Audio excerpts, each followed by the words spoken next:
is interpreting studies? So interpreting studies is an area of academic research that focuses on interpreting, as you said. It includes spoken languages, it includes signed languages, it includes all kinds of settings and modes and modalities all over the world.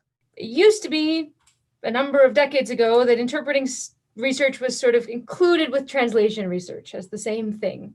But since about the 1990s, but certainly within my lifetime, the 80s and 90s, it has solidified into a very flourishing academic discipline of its own. And I'd like to give you, if you'll allow me, just a little information about the general landscape of interpreting studies, what it contains, what it talks about. Because interpreting happens in so many fields and involves so many things, interpreting studies is also something that has a discipline that has borrowed a lot from other academic disciplines and things like anthropology, cognitive sciences, linguistics, psychology, sociology, on and on. And because of that, there are communities of researchers within interpreting studies who are approaching interpreting or approaching their object of study from different angles, asking different questions, thinking about different things, having different things at the forefront of their investigations. So you might find researchers that are focused on working memory and cognition. You might find others who are focused on issues of equivalence or lack of equivalence between languages. Others are looking at power and control and interactions. And I could go on and on, but those are a few. And of course, it's also important to note that those areas or foci are not existing without conversing or in isolation. There are a lot of scholars, a lot of researchers who do work that crosses bridges or that work that happens in multiple areas, that multiple across boundaries, we could call them.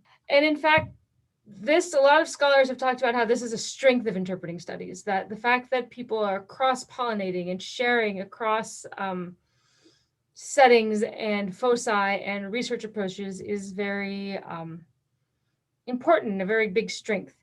And there's one scholar who has a quote about this that I'm going to share with you on the slide in a minute, but that talks about the fact that because interpreting itself is what he calls multifaceted, that means it has a lot of sides, a lot of things that you can think about, or ways you can approach it. Because interpreting is complex, it actually needs to be approached from all these different viewpoints. So this is a quote from Franz Poschhocker, who is a well-known scholar of interpreting studies.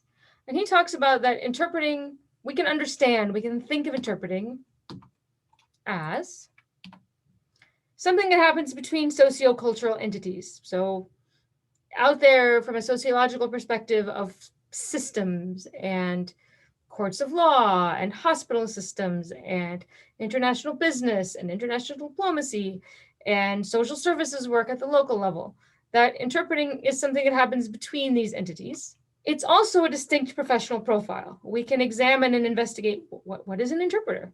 What training do they have? What skills do they have? What knowledge do they need? How are they viewed in society? Are they seen as high status or low status? It also can be thought about and talked about as something that happens in an institutional context. So when we think about the role of the interpreter in the medical setting, or how interpreting functions and what are the constraints and the boundaries on how interpreters behave in a legal setting versus a conference setting versus a medical setting, then we're thinking about institutions, right? We're also thinking about institutional requirements such as following HIPAA, such as disclosing conflict of interest in a court. That's the institutional context that we're in. We can study interpreting as a set of interactional behaviors, things like what happens when everybody's talking over each other in a dialogue encounter? What happens when cross-examination is happening and I understand that there are questions that are being asked in a very tricky way that are turned on their head, and that as an interpreter, I need to understand that these are interactional behaviors that are part of or rooted in a given kind of context. We can also understand interpreting as text comprehension and production. This is kind of the idea of just repeat what I say. That one way of thinking about interpreting is that we're understanding something and we're producing something. Another thing we can think about, or another way we could approach studying interpreting, is as a cognitive processing skill. So there's a lot of stuff going on, cognitive being a fancy word for in our minds, right? Mental processes. So we can understand interpreting as being something that draws on a lot of really complicated mental activity and study that aspect of interpreting. We can also study interpreting as a neurophysiological activity, that something is happening between our nervous system and our motor system, and we could study those aspects of what is happening in our brain. And because of that, he says, it escapes any specific research model. What he means by this is that any one way of thinking about interpreting is going to be missing something. If we only study interpreting from this angle, or we only study interpreting from that angle, we're going to miss something.